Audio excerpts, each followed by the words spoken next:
안녕하세요. 그린비 가족 여러분.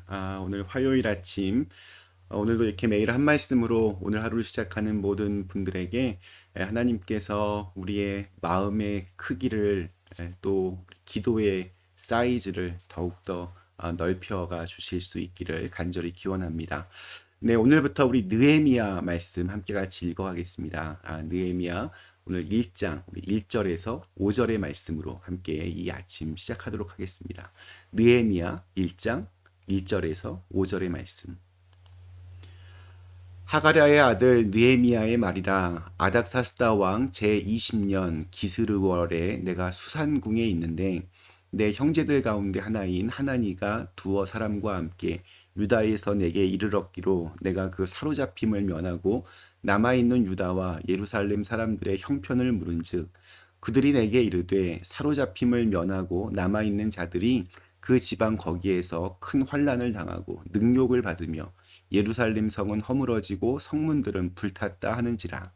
내가 이 말을 듣고 앉아서 울고 수일 동안 슬퍼하며 하늘의 하나님 앞에 금식하며 기도하여 이르되 하늘의 하나님 여호와 크고 두려우신 하나님이여 주를 사랑하고 주의 계명을 지키는 자에게 언약을 지키시며 긍휼을 베푸시는 주여 간구하나이다. 아멘.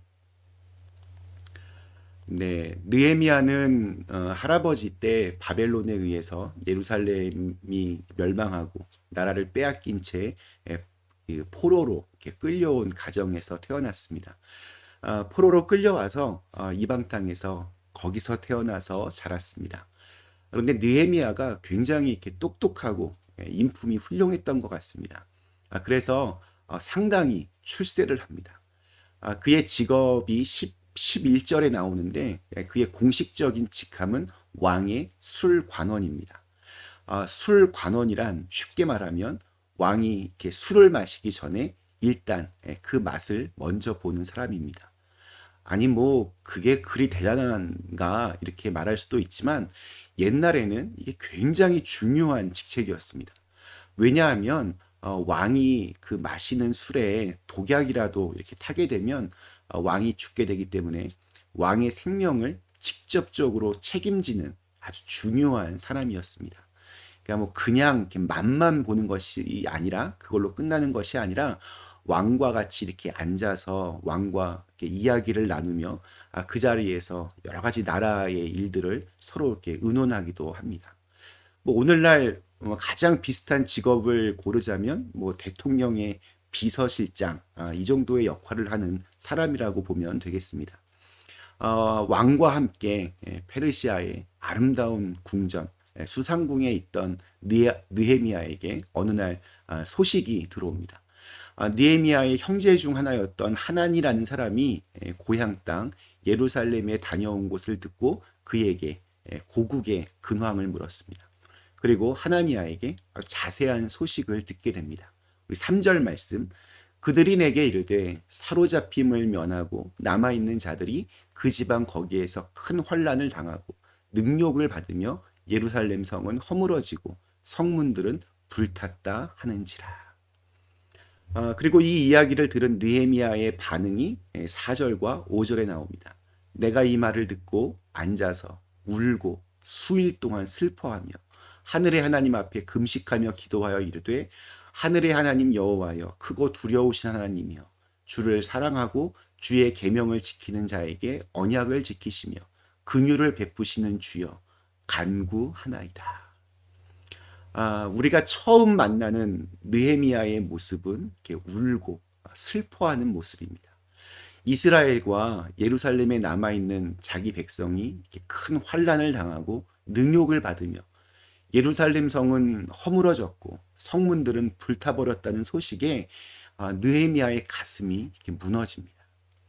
당시 느헤미야가 살고 있던 이 페르시아 수산궁에서 예루살렘까지의 거리가 약 한 800마일 정도 됩니다.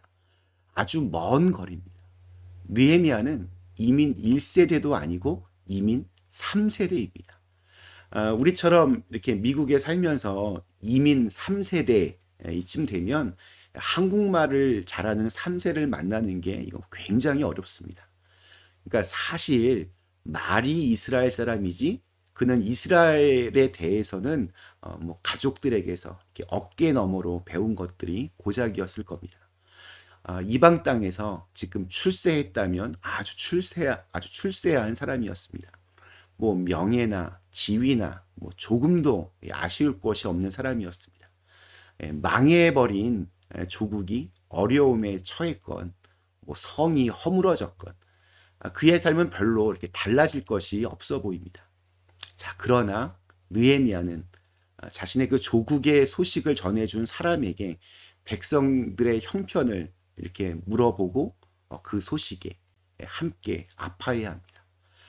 멀리 이렇게 떨어진 타국의 왕궁에서 별 어려움과 모자람 없이 이렇게 풍요로운 생활을 하던 느헤미야에게는 이스라엘, 예루살렘에서 고통받는 백성들의 상황을 사실 쉽게 이해하지는 못했을 것 같습니다. 그래서 묻고 또 묻습니다. 관심을 보이는 정도가 아니라 수일 동안 슬피 울며 금식 기도를 시작할 만큼 아주 중요하게 이 소식들을 가슴으로 담아냅니다. 누군가를 여러분 사랑하십니까? 그렇다면 사랑하는 증거를 보일 수 있어야 됩니다. 특별히 우리 믿음의 사람들에게 그 분명한 증거는 바로 기도입니다. 이렇게 한번 묻고 싶습니다. 여러분은 사랑하는 사람을 위하여 그렇게 울며 기도하는 분이십니까? 그리스도인의 누군가를 향한 가장 구체적인 사랑의 증거는 기도입니다. 가슴 절절함으로 하나님께 그 사람을 위해 기도하는 겁니다. 근데 오늘 보면 느헤미야는 자기만 사랑한 것이 아니라 자기 가족만 사랑한 것이 아니라 자기 민족에게로 그 사랑을 이렇게 넓혀 나갑니다. 그의 기도가 그렇게 시작이 되었습니다. 사람들이 왜 기도를 하지 않을까요? 보지 못하고 듣지 못하고 또한 느끼지 못하기 때문입니다. 기도해야 할 일, 기도해야 할 사람들이 정말 너무나 많이 있습니다. 한번 주변을 이렇게 열린 눈으로 찬찬히 한번 돌아보십시오. 여러분의 가정을 한번 돌아보십시오. 자녀들을 보십시오. 배우자들을 보십시오. 찢긴 가슴으로 아파해하는 이웃들을 한번 보십시오. 또 분열되고 갈라진 우리 사회의 현실을 한번 바라보십시오. 그 정직한 적나라한 현실을 보고 있다면, 그 아픔을 느끼고 있다면 어떻게 그리스도인이 기도하지 않겠습니까? 권력과 부와 안정된 생활, 필요한 모든 것을 갖추었지만 민족의 운명과 하나님의 영광에 더 큰 관심을 가졌던 느헤미야와 같이 좀 우리들도 그냥 나 하나 개인의 삶에만 이렇게 매몰되지 말고 좀 더 큰 세계, 하나님의 역사에 좀 관심을 가질 필요가 있습니다.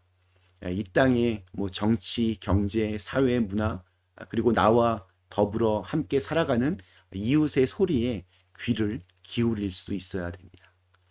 오늘 우리에게 주신 하루, 지금 내 기도가 꼭 필요한 사람이 있습니다. 또한 내 기도가 없으면 소돔과 고모라처럼 이 세상은 분명히 멸망의 길로 가게 될 것입니다.